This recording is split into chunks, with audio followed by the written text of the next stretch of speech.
अपने अधिकारों के लिए सड़क पर बैठे हैं, तो इन नेताओं के पास समय नहीं है।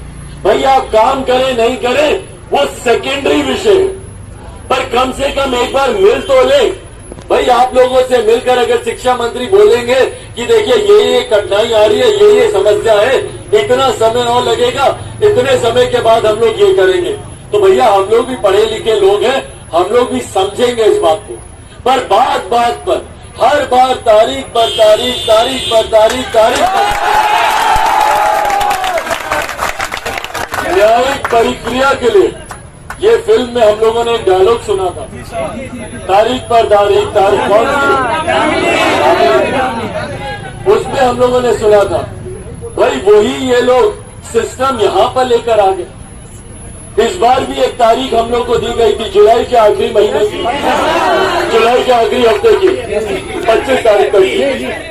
25 तारीख तक का आपने समय दिया था, इन्हीं लोगों ने दिया था ना भैया, लिखित रूप में इन लोगों ने दिया था।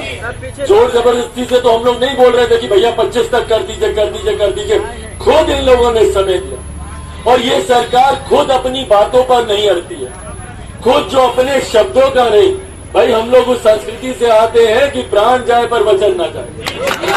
ये सरकार जो सरकार अपने शब्दों की नहीं, जो सरकार अपनी कही हुई बातों पर नहीं पूरा उतरती, सोचिए वो सरकार हम लोग का भविष्य क्या तय करेगी। और ये जब मैं बात कर रहा हूं, मैं तमाम मीडिया के साथियों से आग्रह करूंगा, भाई लोकतंत्र का चौथा स्तंभ है आप लोग। आप लोग अगर इनकी आवाज नहीं बनेंगे तो कल को हमारे परिवार के बच्चे जब सड़क पर होंगे तब हम लोग को ये दिन याद आएगा। जब हमारे बच्चे जब भटकाव में जाएंगे तब हम लोग को ये शिक्षक याद आएंगे। इसीलिए मैं मीडिया के भी तमाम साथियों से मैं ये आग्रह करूंगा कि मीडिया के भी साथी इस बात को प्रमुखता से उठाएं। लोकतंत्र के जब बाकी के स्तंभ जब शांत हो जाते हैं, जब आपकी न्यायपालिका, जब आपका नीति निर्धारक लोग जब यहाँ पर जब खामोशी से जब ये लोग बैठते हैं, तो ऐसे में जिम्मेदारी मीडिया के साथियों के ऊपर आती है कि वो सच दिखाएं और सच को ऐसे नेताओं तक, ऐसे सरकारों तक, ऐसे नीति निर्धारकों तक, ऐसे अधिकारियों तक पहुंचाए ताकि उनको जागने पर आप लोग विवश करें। पूछिए बार बार सवाल, भैया मैं तो हर मन से उनसे सवाल पूछता हूँ। मैंने पिछली 17 तारीख को मैंने मुख्यमंत्री जी को और तमाम उनके अधिकारियों को, शिक्षा मंत्री जी को आपकी इस परिस्थिति की जानकारी देते हुए मैंने पत्र लिखा। पर सोचिए अगर एक सांसद के पत्र का जवाब मुख्यमंत्री और राज्य सरकार नहीं दे तो ये उनका घमंड दर्शाता है, ये उनके अहंकार को दर्शाता है।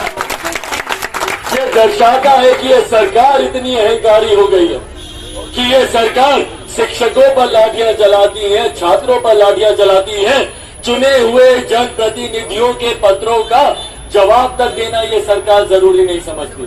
तो जब ये सरकार इतनी अहंकार में आ गई है तो ये भी समझ ले भैया कि अहंकार तो बड़ों बड़ों का नहीं रहा, तो मुख्यमंत्री नीतीश कुमार जी आपका अहंकार कर। इतिहास गवाह रहा है कि जब जब सरकारें अहंकारी हुई हैं तब तक वहां की जनता ने उस सरकार को गिराने का काम किया।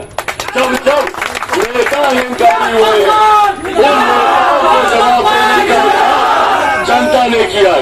इसीलिए साथियों ये आग्रह आप लोगों से करने आया हूं। मैंने जैसा कहा समर्थन तो मैं आपके इस मांग पत्र को दे ही रहा हूं पूरी तरीके से।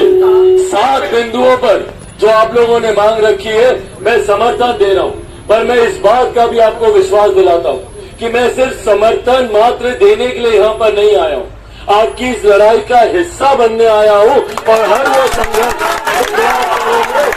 संघर्ष करने आया हूँ। मैं पुनः अपनी एड़ी चोटी का जोर लगा दूंगा, प्रयासरत रहूंगा कि भैया कम से कम एक बार शिक्षा मंत्री मिलने का समय हम लोग को दे और वो हम लोग को विश्वास है वादा करें कि हमारे 7वें चरण की विज्ञप्ति वो कम निकाल रहे हैं। ये वादा अब हम लोग को शिक्षा मंत्री से चाहिए, उसके लिए मैं पूरी तरीके से प्रयासरत रहूंगा।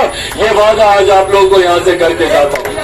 साथ ही में साथियों भैया आपके सारे बिंदुओं पे मैं चर्चा करूंगा, एक बार बस अपनी बातें मैं रख दूं।